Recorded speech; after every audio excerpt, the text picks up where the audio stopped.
And welcome to part 3 of Belmont's Revenge, and this time we are going to be taking on the Cloud Castle. Yes, the Cloud Castle uses the element of sky, so we're just going to be storming this place next.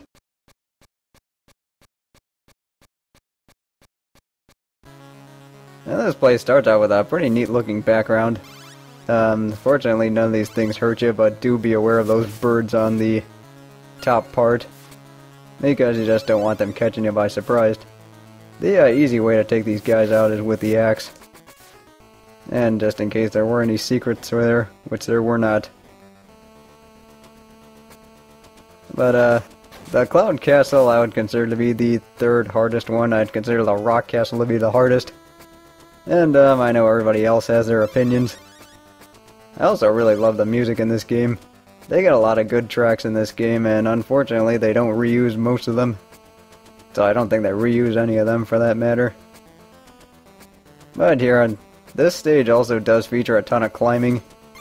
And there's one major gimmick that they're going to be using, and that's things that climb up whenever you jump on them. And we're going to have to see more variations of those later on.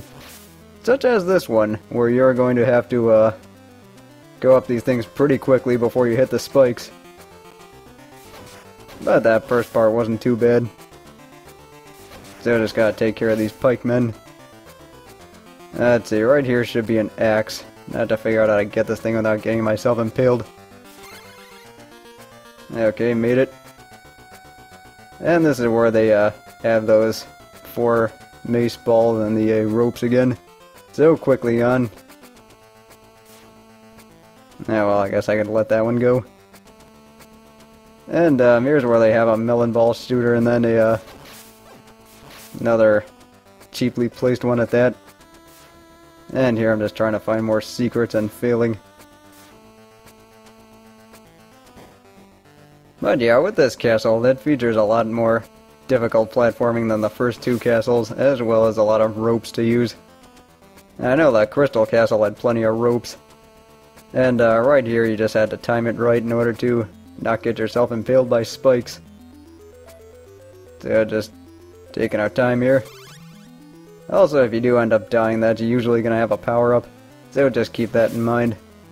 Because it is pretty easy to get killed on things, especially if you've never seen that mace ball before. Or that mace ball thing before. Now what they're going to do here is that they're going to have the one on the right go down while the one on the left goes up. So what you have to do is make your way across them quickly before you end up hitting that top thing, which does count as spikes.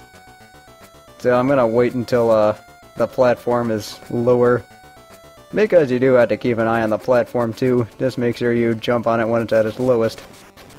And there's more jellyfish. Fortunately, the axe is gonna make this a lot easier. And just gotta keep climbing here. Now this is where they have the 2 mace things with a platform instead.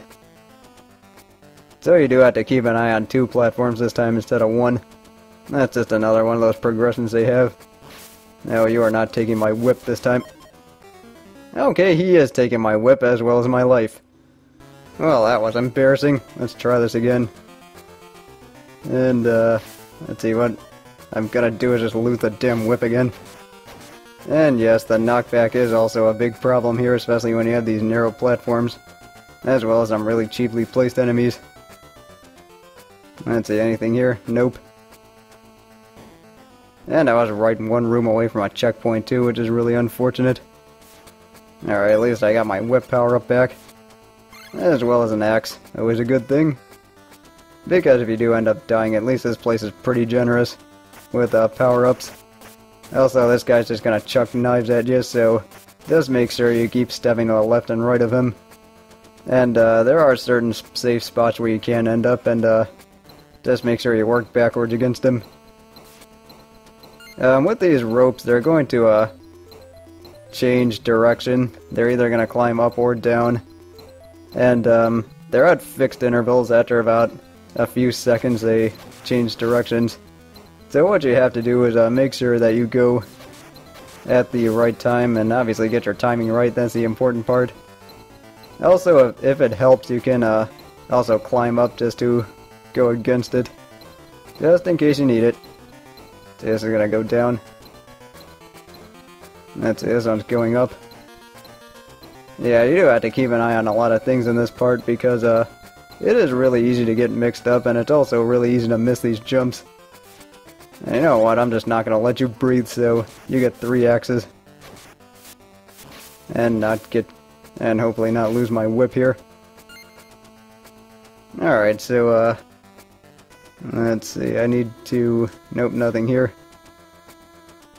Let's see, this one should be close to the boss now. Do I want to go with the holy water here? I guess that would be an axe. I know there is going to be a holy water here somewhere. So I am just going to take my time across these platforms. And let's just keep going here. Okay, that was a lot closer than that needed to be. And the platforming, as you can tell, gets a lot trickier as these 2 castles go on. I mean, this castle is a lot tougher than the crystal castle. I mean, it's pretty obvious why I start with a crystal castle first. At least the holy water is pretty useful in taking out these melon ball shooters. Or melon men, or whatever the heck these things are called. Yeah, as you can tell, I'm not very good with proper names on enemies. And I think Kid Icarus on NES was my worst offender with these things. I think I got some of the Game Boy ones right, though. But I'm getting a bit ahead of myself because we are up to the boss now. So all I gotta do is just hit this thing. And this is a, I guess a twin skeleton something or other.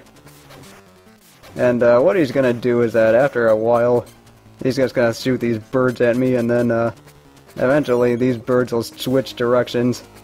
And then when they switch directions, you want to stay in between them and not get hit like that. Okay, I'm really sucking in this fight. Yeah, I really should have done that earlier. This has been a disaster.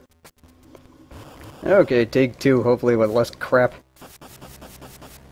Anyway, as I was gonna explain, these birds come out of the skeletons, and they do make the length of the other skeleton a lot bigger, depending on how many birds come out. Like there are 3 birds, so only like halfway, or it only gets halfway through. So you do want to take this guy out pretty quickly. Jeez, that was a lot easier the second time. Of course, that's a recurring theme of this game. Oh, with that, we are finally done with the Cloud Castle. Okay, at least I got one of my lives back from being a complete idiot in this series. I mean, in this level.